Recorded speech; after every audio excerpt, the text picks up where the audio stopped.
Monsieur Reynders, votre priorité est de faire en sorte que l'état de droit soit respecté dans l'ensemble de l'Union.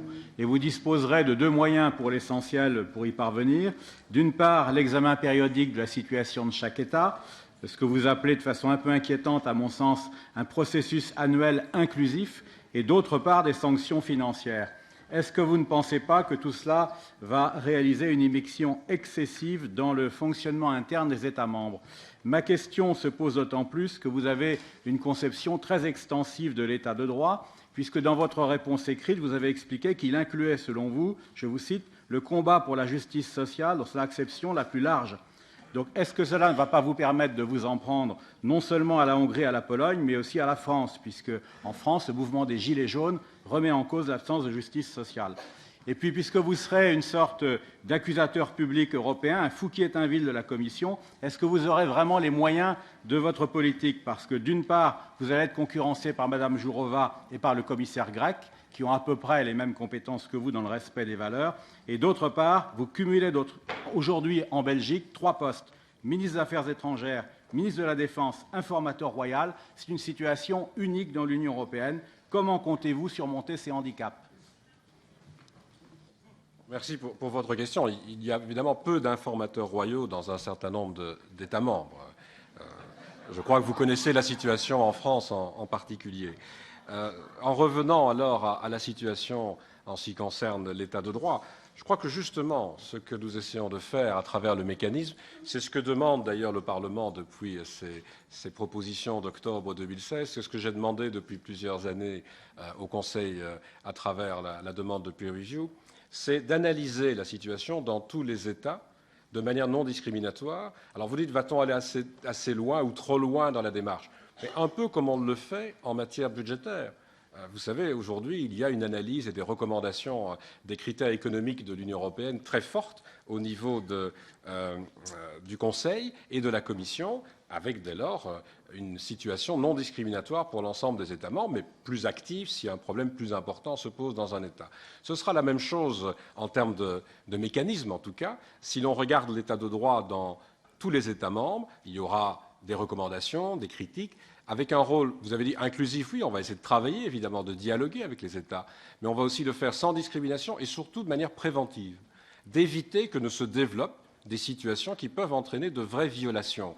Et c'est là que l'enjeu est important. Pour ça, il faut que les Européens acceptent de parler de la manière dont ils conçoivent l'application des valeurs qu'ils placent au centre du projet européen. Tout le monde parle aujourd'hui d'un projet fondé sur des valeurs. Cela vaut quand même la peine de vérifier que nous partageons bien le même contenu et que nous appliquons bien aussi à travers les législations nationales et les comportements nationaux, que nous appliquons bien ces mêmes règles de l'état de droit. Alors c'est cela que nous allons faire. Alors est-ce que cela va trop loin? Je pense qu'une justice sociale, elle est au cœur du projet européen, donc ça me paraît évident qu'on va se préoccuper de la manière dont l'évolution se réalise à travers l'ensemble de l'Union.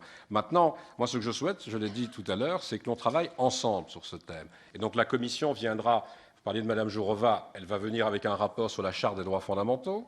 Il y aura des rapports sur la stratégie en matière de démocratie. Mon but, c'est qu'à un moment donné, on mette tout cela ensemble et que l'on puisse effectivement avoir un débat de fond dans les différentes institutions, que ça se fasse de manière interinstitutionnelle.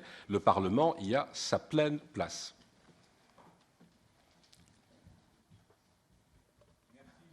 Merci de votre réponse, mais je maintiens mon objection sur le fait que vous cumulez 3 postes et qu'à mes yeux, c'est un véritable problème. Ce n'est pas du tout le modèle que je souhaite pour l'état de droit.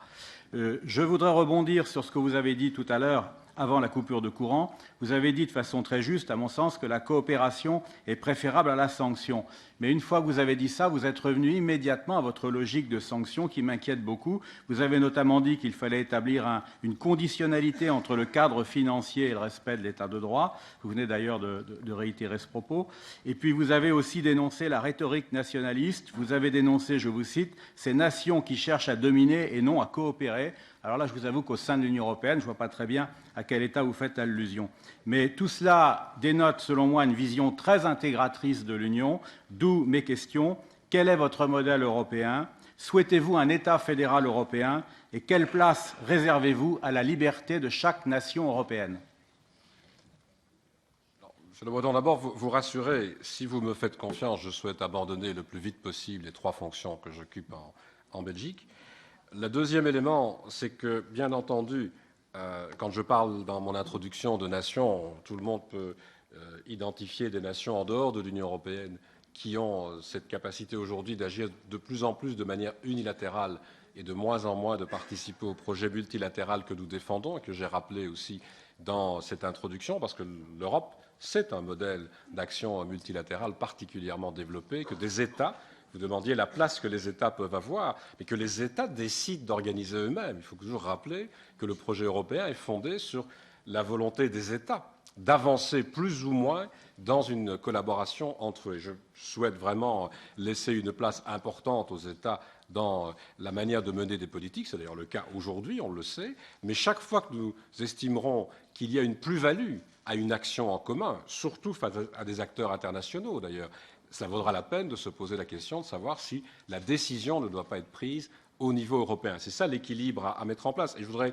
juste rajouter qu'en matière de prévention ou de sanction, si le mécanisme et si le rapport annuel est mis en place, c'est bien pour mettre l'accent sur la prévention et ne pas rester uniquement dans des logiques de sanctions que l'on a vécues ces derniers temps, que l'on doit poursuivre, mais qui doivent être complétées par une logique préventive.